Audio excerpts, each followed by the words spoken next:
The Midday, weekdays 1 to 3 p.m. on QBS. As we're shining a spotlight on one remarkable figure in the field of education right here in Qatar. Our guest is Dr. Riyam Chaar, Vice Principal at Heritage International School and Adjunct Professor at Arkansas State University, Qatar, a trainer in educational pedagogy. How do I pronounce this? Oh, it's supposed to be prodigies. Okay. Strategies. Strategies. Okay, it's misspelt on my end.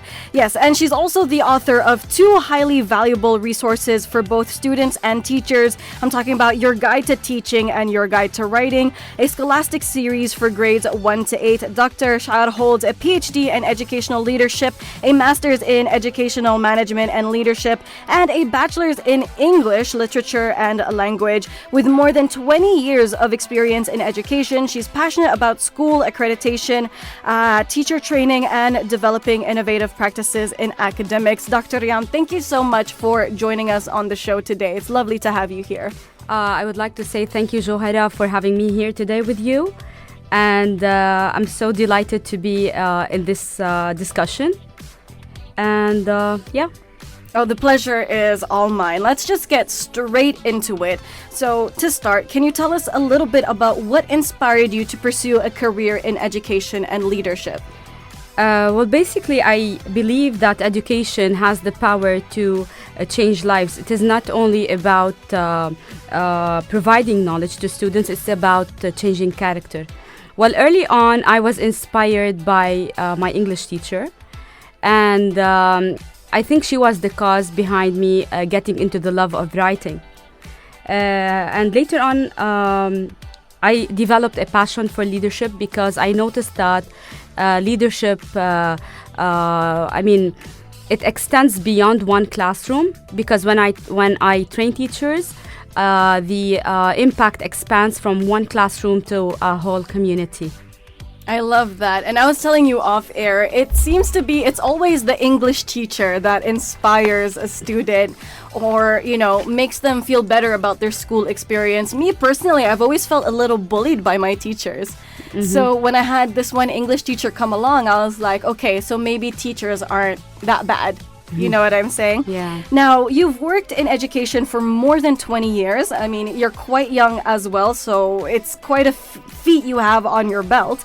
Looking back, what was the most rewarding part of the journey for you? Well, basically, seeing my students grow and become pilots or doctors or engineers in society was really rewarding, because I can see what impact I had on them. So yes, basically helping teachers feel supported and empowered also is rewarding for me. I love to hear it. Now we're going to dive into your books just a little bit. You've written Your Guide to Teaching and Your Guide to Writing series for students. What motivated you to write these books, and what makes them kind of unique? Back to Your Guide to Writing. Basically, in 2004, when I came to Qatar, I was a grade 4 teacher. And I felt that I needed a book or some handouts that would help my students bridge the gap in writing. So I started writing or preparing handouts. And these handouts with time turned into booklets, and these booklets with time turned into books, and then these books were used in schools in Qatar. As for Your Guide to Teaching, because I am into the training of teachers, so the thing was, I got a lot of questions that were asked to me repeatedly.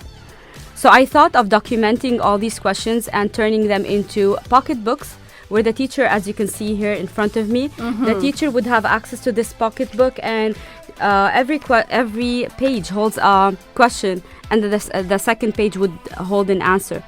So the teacher doesn't have to bother read a lot. It's a pocketbook that she can access at any time of her convenience, or his convenience. I don't want to look family. Of their convenience. Yes, yeah. And then that's where the books came from. I also need to say that I have published another series which is entitled Your Guide to Reading Comprehension, and these books help students better their skills in comprehending written texts.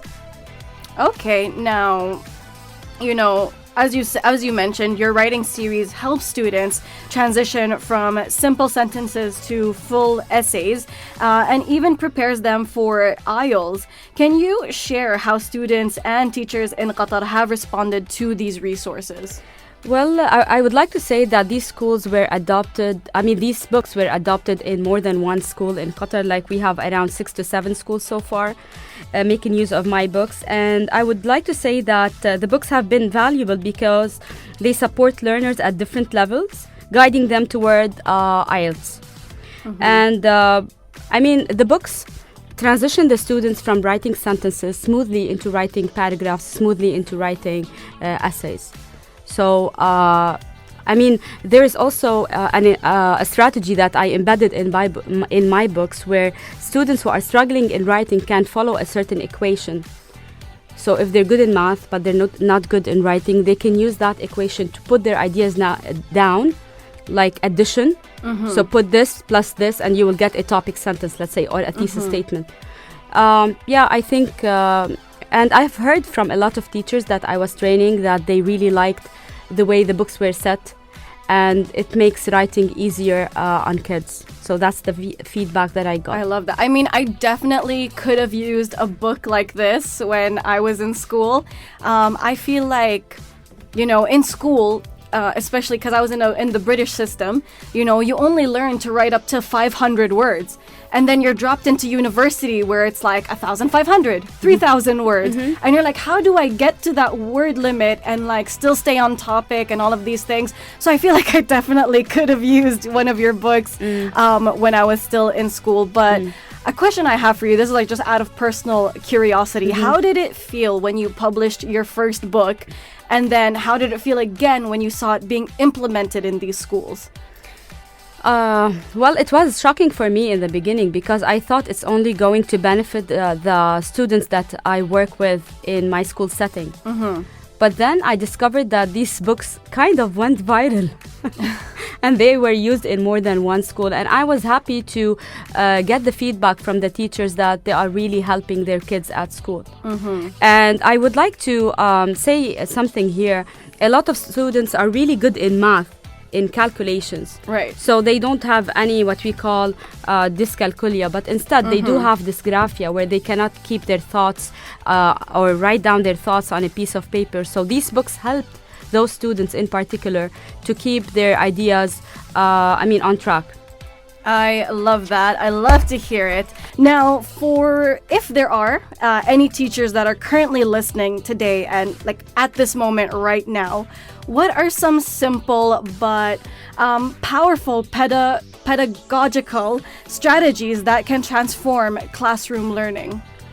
Well, I would recommend using active learning. I would recommend using differentiation. I do recommend using student-centered learning as well. Lessening the teacher's talking time, make the students talk more and the teacher talk less. All of these, if they were implemented, definitely there's gonna be like a change in the sessions of every teacher. I feel like that would be amazing, specifically for students like me. I always felt like I was bad at school. But, back then in the late 90s, early 2000s, you just have the teacher up there going on and on and on. And, it's hard to concentrate when that's the case. So, yeah. Basically, when the teacher lectures a lot, the student loses attention. So instead, I do believe that when the teacher is involving the students and using active learning strategies, the student will keep on focusing in class, and he will gain his classroom management. Plus, the students will enjoy the sessions. They won't feel that they are only receiving or passive learners. They will instead believe that they are active learners. They are the ones to find the information. Yeah, for sure. It definitely wasn't until I got to high school and I transferred to an education center. Because the class I remember the most fondly was my chemistry class. It was just me and one other girl. So being able to have like that one-on-one time with the teacher and it be more focused on us, it's also easier to ask questions that way when, it's a back and forth between the students and teachers. So I think that would definitely be, amazing for teachers to implement more in their classrooms. Now, you've trained teachers both nationally and internationally. And from your perspective, what are the biggest challenges that teachers face today? And how can training basically support them? You know what? Speaking of the biggest challenges, it is the rapid changes that we are having on a daily basis. I need to recall an incident that happened, and I always tell my university batches about this incident. Back in 2019, when we had COVID-19, I wrote an article about the effects of online learning on students, and I was at that time so pissed and annoyed with online learning, and I thought it's gonna ruin the students' lives. I'm not saying that it is the only way, but nowadays I learned that my perspective at that time was so biased because I refused a change. Yeah. And I was trying to resist it. So the greatest challenge that teachers face nowadays is resisting changes. I believe that we have to be open. We have to have that growth mindset. We have to be prepared for any change because we never know what tomorrow holds. And this happens through training. So whenever we have to be updated with our knowledge, and whenever there is a change, like for example, nowadays we have the intervention of AI in learning. Right. So I believe that we have to stay up to date in our knowledge. We don't have to defy or resist the change. Instead, we have to have that openness to accept whatever change is there and train ourselves to adapt to these changes. For sure. I mean, I can definitely see how it would be difficult to accept the change at first, especially, the way that you were trained to teach essentially was in class, in person, and that's what you've been doing for over 20 years. Yeah. And then suddenly the world stops and it's like, okay, we have to switch to online. So it's definitely, I mean, it was an adjustment period for sure. But I'm glad to hear that, your perspective on it has changed. I think it's definitely something that has changed the educational landscape for sure. I always believe that we have to be reflective in our perspectives. So what I think is great today might not be good tomorrow. So I have to reflect on my practices. Of course, yeah. Are they beneficial? Are they still effective? Or I have to adjust and I have to change the pattern of my process. I see. That's for sure. But like I said, it takes some adjusting. Now, before we take a break, you also worked closely on school accreditations. For our audience who may not be so familiar, why is accreditation so important for schools and communities?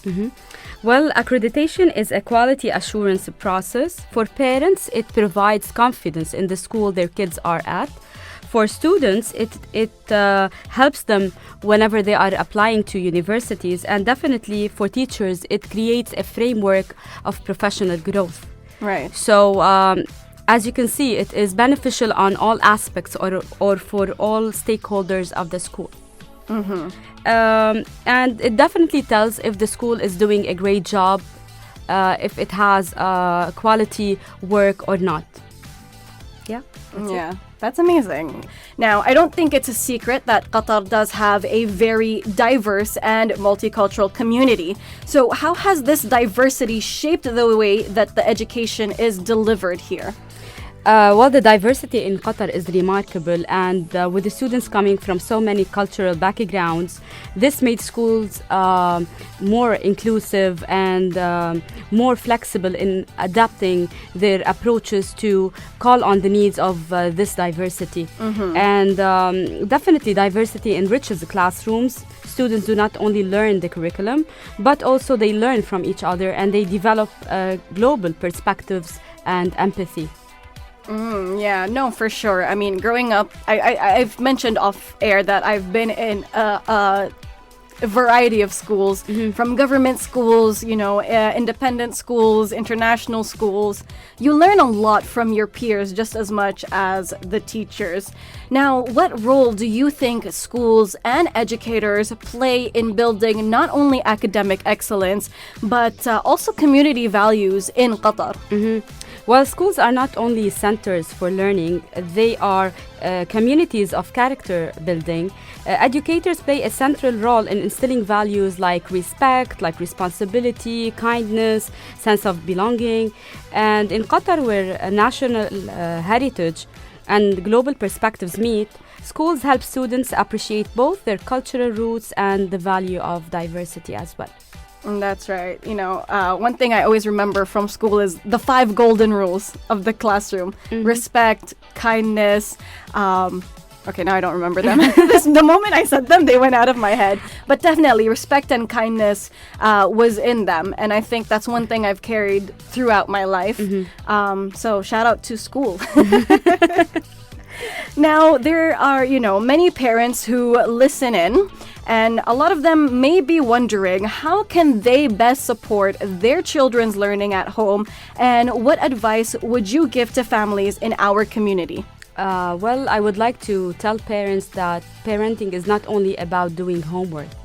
It's about having positive learning or making positive learning environments with their kids at home. It's about spending time with them. Right. It's about listening to them. It's about discussing topics with them.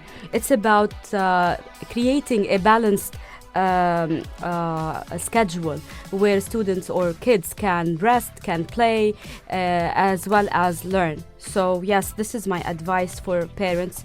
We don't need only kids who are book smart. We need kids who are socially smart. Right. So please don't only focus on the homework. Focus on building the social skills and the emotional skills of their kids. Right. I think sometimes, there's a minority of parents who push their children to focus mainly on academics and, achieving as much as they can within school. But then that means they're falling behind on social skills and interacting with their peers. And unfortunately, those kids tend to be, sometimes bullied as well because they lack those skills. So how would you encourage parents to, encourage their children to be more social in those environments? Enrolling their kids in activities beyond the classroom. It is about having their kids participate in teamwork activities. It's about opening doors for their kids to interact with other kids as well as other adults and grown-ups. So I do recommend that parents do not only focus on having their child seated for homework and assignment. Instead, taking them out, as I said, enrolling them in activities that will work on their character development as well. Right. I love that. That is amazing. I think that's one thing my parents did very, very well with us. Not only did they push us to strive for more within school. I mean, if there were moments where we couldn't, they were also very empathetic with us, very understanding. I think one thing that I appreciate them for is saying, yes, having degrees, like, getting through elementary school, high school, and university is important. But also, if ever we came back with an F on our report card, it was like, yes, they were hard on us just a little bit, but then they were like, school isn't everything. You're... imagine talking to a little 8-year-old and telling them their purpose is much bigger than their report card. And I think that is something more parents should do for their kids, Yeah. Because I used to have peers that were so afraid of like taking home their report cards, if there was anything less than a B or a C, right? And I'm like, I don't get it. I have witnessed a lot of cases by which students refused to go back home because they got a 98%, not 100. And they were scared of seeing their parents because they don't want to let them know that they got this mark. Right, they don't want to disappoint them. It's a massive fear kids have. Exactly. That's why I do advise parents that they expose their kids to more social interactions and not only focus on academics. It is definitely essential, but that's not the only thing that I need from my son. I need to build his character and prepare him for the challenges of tomorrow. Right. It takes more than academics to be a well-rounded individual. So true. Yeah, I love that. Now, another important group that we hear a lot about are gifted students. From your experience, what are the best ways schools and teachers can nurture gifted learners while keeping the balance within the classroom? Basically, gifted students are misunderstood, and a lot of teachers or educators believe that these kids can do it on their own, or they will float because they are just like the cream that will float to the top on. But basically, gifted students are under the category of special needs because they do require special treatment. Right. So for these kids to develop, they need special programs that cater for their needs. They need enrichment. They need enrichment opportunities, just like clubs in the afternoon. And they need definitely acceleration programs where if the student was advanced in his age level, or let's say the objectives that are taken in class, we can move him forward to objectives that are not covered yet because he or she shows different face than their peers. I definitely agree. I think gifted students need just as much, if not a bit more attention, rather than being considered, oh, you're so independent, you can do it on your own because you're, mashallah, you're smart or you're gifted. That's a common misconception, I would say. I need to mention one thing here.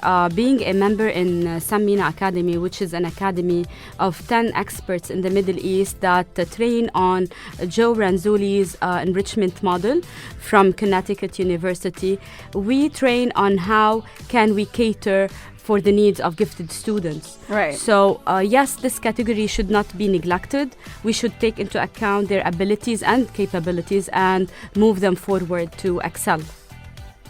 Definitely. I definitely agree.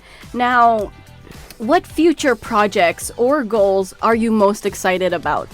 Oh, this question is, basically,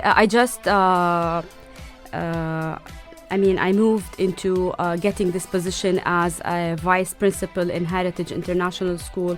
So along with the principal, Mr. Khalil Abbas, we are so excited to turn this project into a place where kids are happy, where students, parents and teachers are enjoying their time with a smile on their faces and with quality learning. That's number one. And number two, I'm definitely excited about the invitation that I got lately from the 19th Pacific Asian Conference on Giftedness, which is going to be happening in KSA in February.